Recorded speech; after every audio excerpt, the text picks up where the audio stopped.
ओम गुरुवे नमः।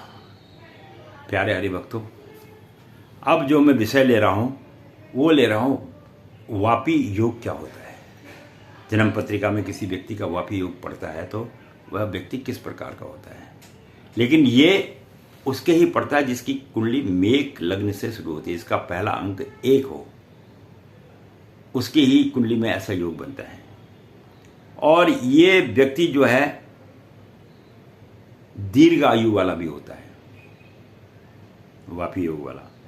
और ऐसा जातक जो है कुल में अपने घर में प्रधान होता है, गांव में प्रधान होता है।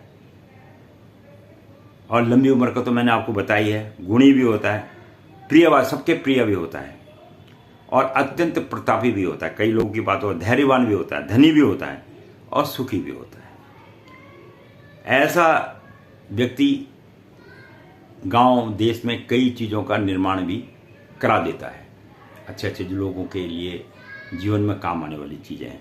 तो अब ये मेष लग्न में जिसकी कुंडली में अंक 1 से शुरू होता है उसे मेष लग्न कहा जाता है।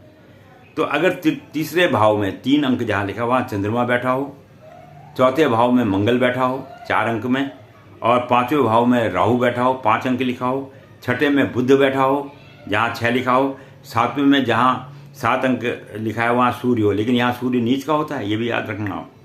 सप्तम में सूर्य नीच का हो जाता है, और 8वें में गुरु बैठा हो, और 9वें भाव में शुक्र बैठा हो, और 10वें भाव में शनि स्वग्रही बैठा हो, और 11वें भाव में केतु बैठा हो।